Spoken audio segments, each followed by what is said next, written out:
Hey man, something that's happening over the years, we have lost the trust of experts and the separation of the experts from regular people with something to say, right?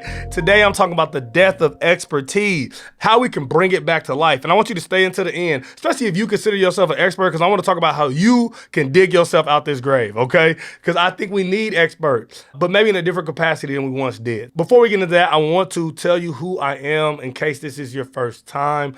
I am Justin Strickland, a leadership expert. I love leadership and all things that leadership entails. And so I do this podcast called The Ladder, where I develop you as a leader because I believe that everybody has a certain leadership capacity and responsibility. And so if you become a better leader, it is my belief that the world will be a better place. And so if that sounds like you and you sound like you're in the right place, go ahead and like, share, and subscribe. We are almost to 500 subs. You could help me get there. I would appreciate that. If you don't know, 500 subs is the number where you can start getting monetized on YouTube. And so I've been building this brick by brick for almost 2 years, and we are right there. And so I would love for you to help me just hit that milestone. I would be always in your debt, and it don't cost you nothing, which is the perfect setup. You can help somebody and not have to pay nothing. All right, now get into this episode.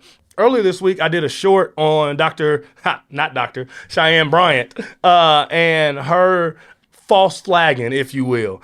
She's been in the public sphere for a while. My little sister actually told me this yesterday, which I didn't know. Apparently, she was on Basketball Wives. I don't know why, because I don't know who she was married to, but I forgot you don't have to be married to nobody to be on Basketball Wives, which was a dumb show. Whatever, I digress. But apparently, she was on that. So she's been famous for a while. And she kind of blew up in the last year or so as a doctor and specifically a mental health expert or a therapist. Let me say this, not a mental health expert, as a therapist. And so she was false flagging. If you haven't noticed, if you have more important things to do, I understand. But she's been called out repeatedly on social media by people who have these actual titles, by people who are licensed therapists, by people who have obtained doctorate degrees and have actually earned the right to be called doctor or to be on a podcast and say, hey, I'm a licensed therapist. And one of the things that I realized is like she's been able to claim these titles for a long time. Like I was looking at, she has written books like years ago where it says Dr. Cheyenne Bryant. And it's an age-old grift. And what it is people like Napoleon Hill. If you ever have heard of Think and Grow Rich, that's by Napoleon Hill. He's one of the most famous grifters ever, where people just lie about their credentials and they dare you to check them. And what typically happens is we're too lazy to check them. And so we're too lazy to check if they are who they say they are, and we just accept their opinion as one that's been researched and studied and brought to you with care. And so I was like, man, what kind of happened? What happened to us valuing experts? Because we really don't anymore. So what is an expert? An expert is someone with special skill or knowledge representing mastery of a particular subject. So there's two ways to become an expert. Formal education. So you go to school of some kind. Bachelor's degree, master's degree, doctorate degree, licensing, certification, apprenticeships. You go to some formal school of training and you are developed in a subject area. This is how you become a doctor, a lawyer, a teacher, an engineer, an architect, a licensed therapist, right? These are things that you have to go to school to obtain. And I am a huge proponent of education. I absolutely love education. I love learning. I have 2 master's degrees. My wife has a doctorate. My mom has a master's. My little sister got her doctorate. I love education. I come from education. My dad has his college degree. I love education, and that was kind of something drilled into me from when I was real young. But I think there's another way to become an expert that I think is fair, and that is practitioners, right? So people that build their expertise with extensive life experiences. And so if you are a basketball coach, but you've never went to school, but you've been coaching for 30 years, I can respect your expertise. If you've been coaching for 15 years, let's just say you're a basketball coach, you coached for 5 years and you've won 3 championships. All right, he's an expert. So life experience can also position you as an expert. Here's the thing though. If you have life experience, just say that. And I think that people will respect it, because people do respect hands-on experiences. That's why a lot of people push back against formal education as experts, because a lot of them are theoretical experts. They're not practitioners. They study, they do the research, but they're not actually practicing the theories to see if they're applicable to different contexts and situations. And so there's been a shift where we overvalue experiences over education. But I think there should be a balance. I think we need both kind of experts. We need the experts that tell us these things are research, that know how to do research, and that can give us information that is valid and is sourced correctly. And we also need experts who are in the trenches applying concepts and saying, this works, this doesn't work. I have 15, 20 years of experience. I'm telling you what it is, okay? And we need to have space for both of them to exist. Now, here's what happened with Cheyenne Bryant. She can only be an expert through experience because she does not have formal education. But what she did was try to leverage her experience and use the titles.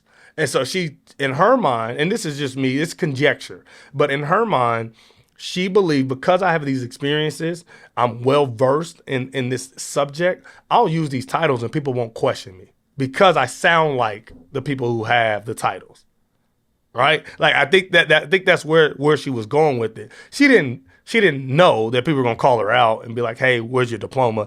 And her shit. I just told you, I know doctors. I know where their diplomas are.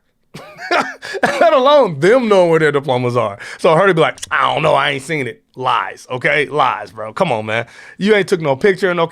All right, I digress. I already did a short on it. All right, so here are 3 reasons why experts have been pushed to the side. And after that, I'm going to give you 3 reasons how you as an expert can get back to the forefront of sharing information. So the number 1 reason is COVID and the internet. This is the number 1 reason. During COVID, regular people had time to do research. And they went down rabbit hole after rabbit hole after rabbit hole. And some of that was good. I think some of it allowed people who would not normally be informed about things to become informed, which I always think is a good thing.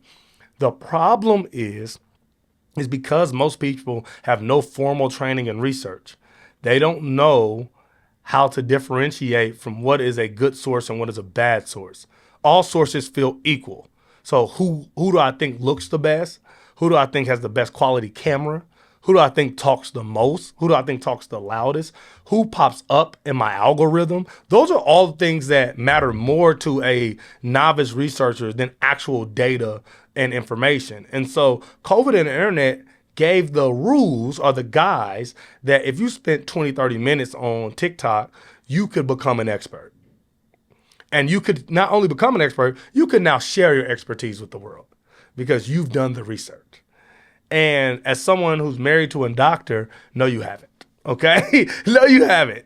And so COVID and the internet gave us time. COVID gave us time, and the internet gave us access to where we thought we could find information that was backed by quality research and quality voices. That is not true, right? It's not true, but that's the number 1 reason I think why experts have been pushed to the side is because COVID told us you have time to do this research. And then the internet said, here's a space where you can do it. And number 2 is social media. And this is what I mean. Social media has given platforms to people who aren't experts, who would otherwise in that field not have that platform.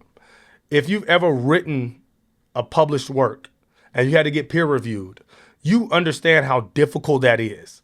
And you understand how hard it is to get published in magazines and the news and the newspapers and newsletters and on periodicals. And if you're a doctor and you want to publish a medical published work, it has to go through 3, 4, 5 rounds of peer review before it can be put out. Whereas if I do a couple research on CMOS, I just become a CMOS expert and I share it on Instagram.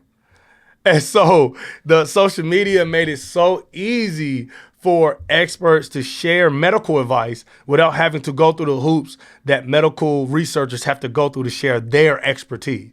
And so as a social media person and platform, my mind to market is a lot shorter than actual experts. And so I'm able to put out a lot more information than someone who has a doctorate degree in a subject area matter, because they have to report to boards if they're wrong. I just be like, delete the video, and I never said it, right? And that's it, and that's the separation. That's what social media has allowed to happen. And one of the other things is when I engage in research, social media provides me with confirmation bias. And so I think this happens with like relationship stuff. Like if you've spent any time on social media, you've seen relationship podcasts, reels, all this stuff. It's one of the biggest podcast genres out there. If I'm a black woman and I believe black men date outside the race, that's something I believe. I'm gonna see podcasts where they talk about football players, NBA players marrying white women. That's what I'm gonna see. And they're gonna show me a whole bunch of football players with white women, a whole bunch of NBA players with white women, and I'm gonna be like, see, told you. I told you black men don't marry black women. I told you. When all the research, on the contrary, says 88% of black men marry black women and are happy and are married longer and have kids and have a higher percentage of wealth. Like all of the numbers point to black love being a real thing still in the black community. But if you have the ideal that it doesn't exist, the social media will confirm that. Okay, it will confirm that. Another one. If you think that there are women who look better than your spouse or your girlfriend or the women in your city, social media gonna confirm that, right? It's gonna show you every bad chick on every island, and now it's gonna show you some fake girls just to see if you catch it, and you're gonna be like, see, I told you, it's so many more beautiful women out there than the women around me, and you're gonna see a girl at the club who you typically would be attracted to, but then scroll on Instagram and be like, but she ain't her. And so social media creates this confirmation bias where you go into it believing certain things, and it feeds you that information, because you got to remember, but what's the number one goal of social media platforms? To keep you on their platform. And so if you're seeing information that aligns with the things you already believe, you're more likely to stay. And so it doesn't do social media any good to give you various opinions and views and correct data. It's all social media wants to do is say, hey, what do you think? And how can I show you videos where they think what you think? And so that confirmation bias disallows us from engaging with experts that may be saying truths that don't align with things that we feel or that we believe. Okay. And the number 3 is a mistrust of data and science. This is another thing. It's kind of tied to COVID, but I remember during COVID, like people who entire life work was built around viruses and how to combat them and what's the best methods to avoid spreading them and all that, would get on TV and say, hey, this is what we should do as a population. People are dying. I'm Dr. So-and-so. I've had 20 years of viral research. This is what we should do. And people would clip it and be like, he lying. He lying. Rub baby powder on the back of your throat and stare at sea balls till it spin and then eat it and you'll be fine. Like, and people was like, I believe him. And so it was a mistrust of data and science. And I'm not saying that that's entirely a bad thing. I think as people who are just told to believe certain things, we should be able to question things, but we have to ask the right questions and we have to go to the right places to get the right answers. Okay. Because everybody that gets on TV and says they're expert is not always telling the truth, giving the correct data. They might have their own biases. All of those things exist. And so when someone says I'm an expert, this is what I believe, if you don't believe them, you should be able to go check their credentials. Go check where they're getting their data from, what's their source. Like all those things, you should go do those things. But you shouldn't just throw out what they say because you don't like the way they look or you don't like what they said. Okay? And so we really have created a mistrust of data and science. And it's unfortunate because those are things that we do need. We need actual real data that's backed by good research, and we need things that have been scientifically proven true. Like we just need some of those. We need those things, okay? we need them, all right? And so now if you're an expert and you're like, hey, I got an expertise in this field and I want to share my expertise online, this is one thing you have to do. So I'm gonna do you 3 things that you gotta do to pull yourself out the grave because we need y'all. I think what Cheyenne Martin has exposed is we there's a need for black women who talk about mental health. That there's a need for black women who talk about mental health with black men. That because that's what Cheyenne Bryan kind of slid into that gap, is like, I'm gonna be a black woman that talks about black men. We need that. But we want the experts. We don't want the grifters, okay? So experts, this is how you build your platform. This is how you get in front of information sharing, because we need you. Number one, share your expertise as often as you can on as many platforms as you can. I found Dr. Raquel Martin on Threads, right? And saw her stuff and was like, oh, she's dope. And I'm reading and I'm watching her videos that have nothing to do with Cheyenne Bryant. But so by the time I encounter those, I've already vetted her and seen her expertise, and I'm like, oh, she's an expert. So now when this comes up, I'm like, oh, I see what she's saying. I'm gonna listen to the real expert. Okay. So share it as often as you can, and on as many platforms as you can.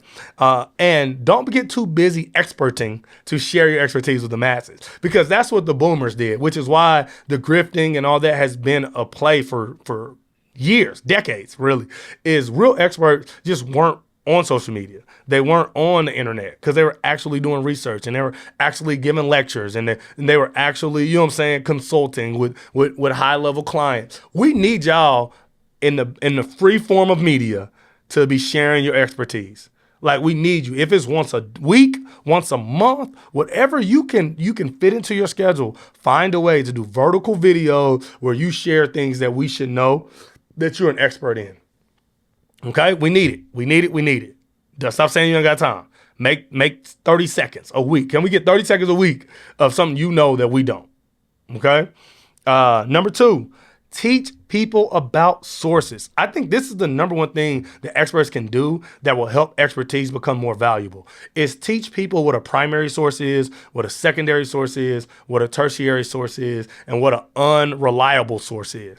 Because people too often hear a stat and just be like, okay, it's true. But they have no clue how to check if it came from a reputable research study. Was that study peer reviewed? People don't even know what that means. Talk to us. Teach us what peer review is. Teach us about what data centers that produce research should we trust? Which ones have biases? Which ones are reliable? Which ones aren't? Which ones do you use? Tell us how to get on Google Scholar and look up, like, we need this information, because we're on the internet already. We're already on TikTok. We're already on Instagram. We're on Facebook, and we're already engaging with these topics. Teach us how to engage with them in a way that is ethical and engage in a way that is knowledgeable. So, like, I just saw something, it was funny, about the Cheyenne Bryant thing. Somebody had posted a fake tweet from Argosy University. That's the diploma mill she went to. And Argosy University has closed. It's not longer a school, but they had fake tweet, and it was like, hey, you can still get your diplomas. All people who have actual diplomas can still get them. And people was like, see, look what Argosy said. Me, being educated, was like, that's AI. And I knew it was AI because the post had 44 likes, 44 shares, 44 reposts. Like, that's AI, right? Teach people how to see those things, because this is new. People don't know to look for certain things before they reshare it and repost it as truth. If you're an expert and you understand these things, make it your mission to help separate and to help share how we can find sources and trust them. And this is my last thing. Engage with false scholarship as often as you can. Point out the people who are lying. Point them out. Hey, they're a liar. They don't have a degree. They have not done what they said they did. They are not who you think they are. Don't listen to them. Please, because we don't, this is the thing. We want to hear what we want to hear, sure. But we don't want to hear from people that are unqualified. The large majority of people want to hear information that they can trust from people that are qualified. So if you are an expert in a subject matter and you see people saying things in your area of expertise that are untrue, call them out. That could be your video you do every week. If you're a health expert and you see all these fake health experts online talking about if you drink chia seeds, you'll live to 150, call them out. All right. If you see people saying just eat burgers every day and you'll lose weight, call them out. If you see people saying you can't eat eggs, be like, well, call them out. Give us real research, give us real information. Now, will some people not believe you? Sure. That's okay though. The people that are on the fence, the people that love real information and truth will gravitate towards you in a way that is beneficial for you and for them.